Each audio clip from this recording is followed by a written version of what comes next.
Hello, my name is Jeremy Fulmer, and today we will be discussing innovations in music and low-string instruments. The topic really interested me, since I am personally a cellist and I was curious about the history of low-string instruments, and how the demands of musical innovations created a period in time where these instruments went through an evolution. Being a cellist makes me excited to share the information about this topic as well, because I like showing off just how amazing low-string instruments can be. In this podcast, I will be showcasing the fact that musical innovations cause several different instruments to undergo some sort of evolution to better suit it for whatever the music demands.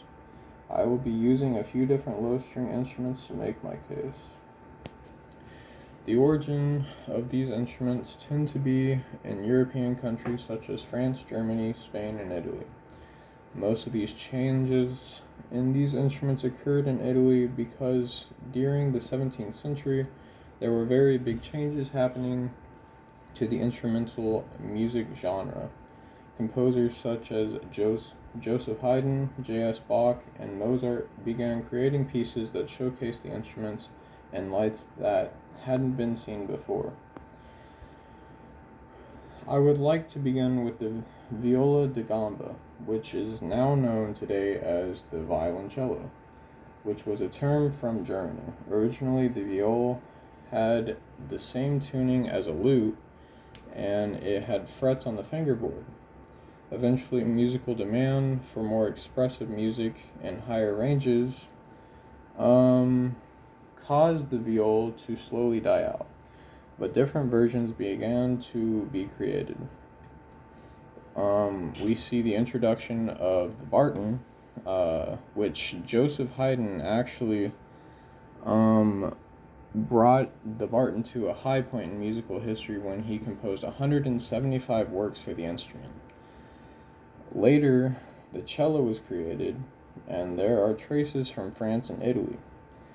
The only real difference between these instruments were their body shapes and the amount of strings they used. Occasionally, the Barton had 5 strings, whereas the cello nowadays has 4 strings. Originally, cellos were meant for the bass line, but in this recording that I will be playing, the Bach Suite No. 3 demonstrates that the cello was becoming more of a solo instrument in the eyes of many composers.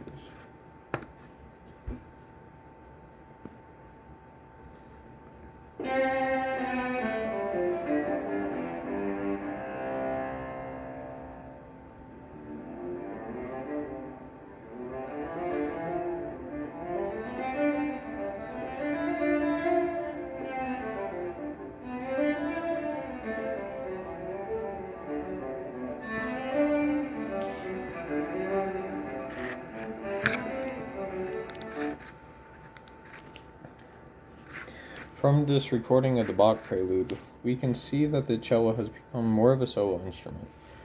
According to Burkholder, on page 434, Bach created the illusion of a harmonic and contemptural texture by requiring the performer to play on several strings at once or jump between registers.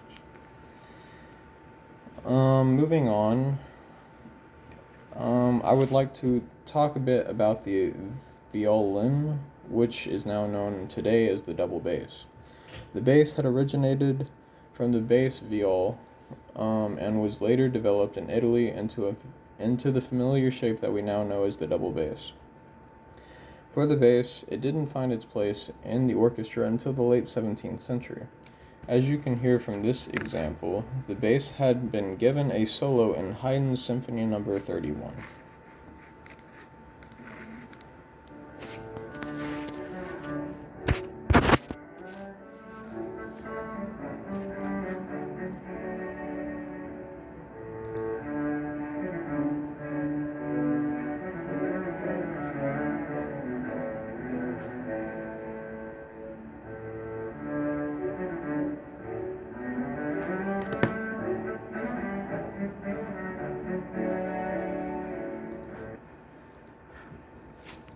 As you can hear, Haydn has put the double bass on the forefront of the texture. Haydn includes this in his piece with variations, and I believe it is unique to give the bass a solo like this, and really shows that a demand has been created for these low-string instruments to become more of a solo instrument.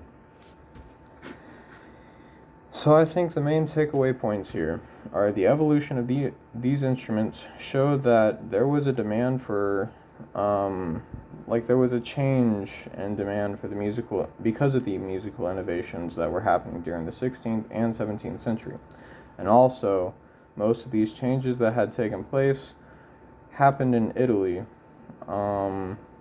which also happened to be the home for some of these major music developments.